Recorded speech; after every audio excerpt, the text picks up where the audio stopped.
Tuesday edition of Morning Scone, and today we get to talk about two of my most favorite things in the world, the NBA playoffs and booze. Let's start with the Pelicans. Pels, Blazers, Game 2 tonight. I am fired up for it. The only thing for which I am not fired up, 9:30 Central tip-off again, which means late night for Pels fans. You'll be up to midnight watching that one if you stay up for the entire thing. I love the NBA playoffs for several reasons. One, I just prefer the NBA over the college game. The athletes are better, the pace of play is better, the rules are better. It's just an overall better product to college basketball, mostly because college basketball's best talent's been gutted and the one-and-done culture does not serve college basketball, but different conversation for a different day. The NBA playoffs are even better when the team that you pull for is in the NBA playoffs and playing well, as the Pels are. So Pels go out to Portland. They steal Game 1. That was certainly the objective. Get one, flip home court.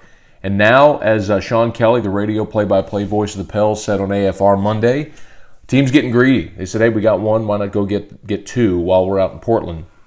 And they'll try to do that tonight. One of the fascinating things for me about an NBA playoff series, certainly the best of 7, which they all are now, is adjustments. If you ever go look at the final scores of a series once it's completed, let's say it goes 7 games, you will see 7 very different scores, not just who won or lost, but clearly the pace of play and how the game went. So in Game 1, there was much more defense, I think, than most anticipated. The Pels came in averaging 111 points a game, the Blazers around 104, 105 points a game, and it ended 97-95. So, as I mentioned, that's only the 4th game of the season that the Pels won when scoring fewer than 100 points.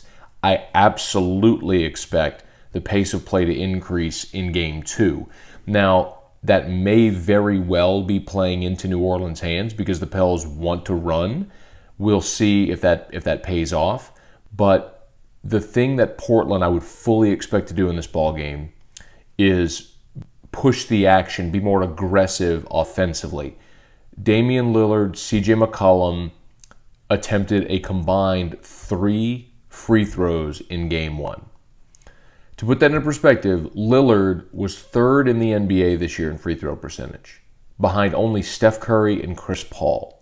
It is instant offense when Lillard gets to the line, and he just didn't get to the line on Saturday night. Especially with the home court, especially with the home crowd, especially down 1 game, I expect to see urgency and aggressiveness offensively because what I would expect is for Lillard and McCollum to use Drew Holiday and Rajon Rondo's defensive pressure against them to try to draw contact, initiate contact, and draw fouls and get to the free throw line. That's what I would anticipate. Now, the other side of that is Portland still didn't have an answer for Anthony Davis. They won't this whole series. 35-14 in Game 1, and I would expect more of the same because that's exactly what you saw all season when these two teams played. AD averaged better than 30 points. There just isn't – Nurkic isn't an answer for Anthony Davis, and they just don't have one on that bench. So I guess they could try to do it with numbers, but you're going to leave yourself vulnerable elsewhere. AD is going to get his in this series every time out. As I mentioned at the onset, AD is the best player in the series, and there is no answer for AD on Portland's bench. The flip side, Portland's got Lillard and McCollum, but they were outplayed by Drew Holiday and Rajon Rondo, who it's very clear still has a playoff gear in him. It's so easy when you see one game in the NBA playoffs to rush to a judgment or to a conclusion and assume that that is going to be a barometer for how an entire series goes.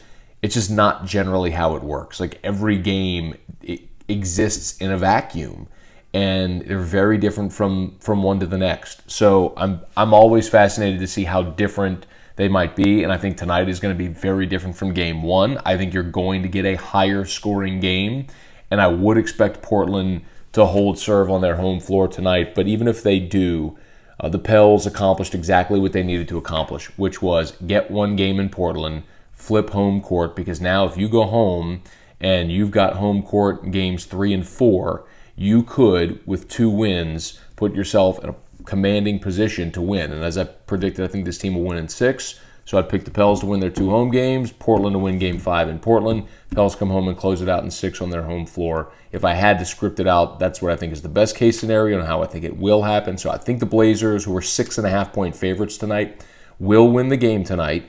But boy, it'd be beautiful to see if the Pels could shock us all and go get another one up in Portland. One other thing I wanted to touch on here, no LSU baseball tonight. They play a Wednesday game at Turchin, at Tulane in New Orleans, before going on the road for a Friday, Saturday, Sunday series against South Carolina. So Palmetary has media, and the LSU baseball team has media availability today, Tuesday afternoon. So we'll hear from the team and the players. We'll know who Palmetary plans to start against Tulane. My guess is it's going to be A.J. Labus. He's been the midweek guy. I don't know why that would change. So that would be my guess for Wednesday. And then Wednesday, of course, we'll talk much more. Tomorrow morning on Morning Scone, we'll talk much more about that game. One other note, there's meetings going on in Birmingham, and Ross Dellinger is there. And he caught up with Greg Sankey yesterday, and in part that was relevant because today the NCAA, there's a committee of the NCAA that's expected to vote to approve selling alcohol at NCAA championship events, something that has been forbidden in the past, but they received a waiver the last 2 years for the College World Series. So there's been beer sales at the TD Ameritrade in Omaha the past 2 years. And the NCAA has looked at the situation and essentially said, hey, look, it's 2018. Like, it's time to stop legislating morality and abiding by antiquated policies. And in an era when people are not coming to the ball game at a greater clip, why are we giving them another reason to stay in the parking lot, to stay in a bar, to stay home instead of coming to our venue? So the NCAA today is going to approve alcohol sales at championship events. Now, it's up to the conferences to decide if its member schools can sell alcohol at its events. And there have been some loopholes already. As we know, LSU's got the Skyline Club. Booze is sold in premium seating areas already at these different venues, be it suites or the Stadium Club at Tiger Stadium or the Champions Club at Alec Box Stadium. And the bottom line is, booze doesn't just need to be sold in premium seating areas. It is the great contradiction that you're saying, essentially, don't want to sell booze because it's collegiate events and it's college athletes and it's amateurism and we don't want to dabble into that. You're already doing it. You're selling it in premium areas. It's not like it's a complete prohibition. You're doing it because you know that's the only way to draw top dollar for premium seating. So, of course, you're going to extend that to your highest paying customers. But the bottom line is, if you're LSU, and by the way, LSU is on the forefront of lobbying for booze, but if you got a 102,000 seat stadium and you're consistently drawing 75 to 80,000 and you're thinking, okay, how do we fill the extra 20, 25,000 empties every week to get them actually to come into the stadium and spend money when they're here?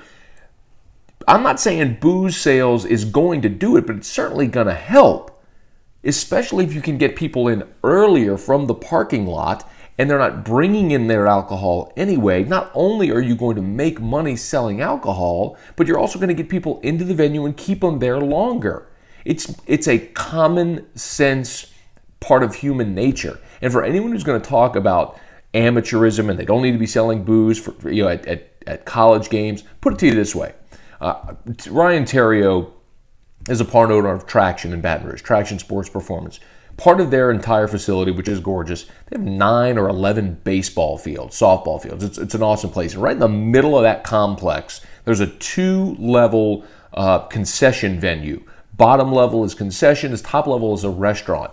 And they got booze sales there. You're talking about like a 9-year-old baseball game, an 8-year-old t-ball game, and you can go buy beer or a daiquiri at that venue. Why? Because they got parents there with their kids watching them. And you know what? If you don't sell it there, maybe they'll go to the convenience store or the daiquiri shop, pick up a daiquiri and bring it to the game like my dad did when I was 7 years old out there playing coach's pitch or whatever it was.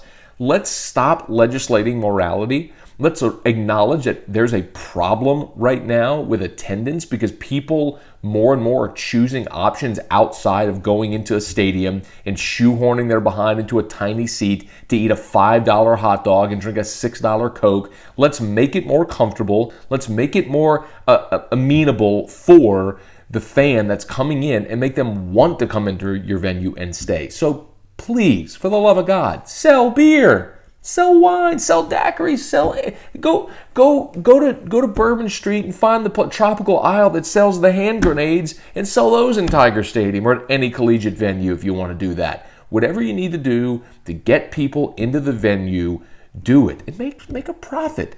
Stop legislating morality and just understand that you give consumers what they want, likely to buy. Okay. I'll step off of my little soapbox, understanding that I'm very likely preaching to the choir here as I record this at 7:36 a.m. on a Tuesday. But the NCAA set to allow booze sales at championship events after today, and the SEC is being slow and antiquated and refusing to follow suit because you got a lot of Bible Belt folks that just don't want beer in their venues. Get over yourself. All right. I'm going to wrap this up. Y'all have a great day. As always, please subscribe. Hit the red button right there. It helps me tremendously if you would subscribe and tell everyone you know about Morning Scone, about the Matt Moscone YouTube channel, to subscribe, to peruse all of our videos, and we will talk to you next time.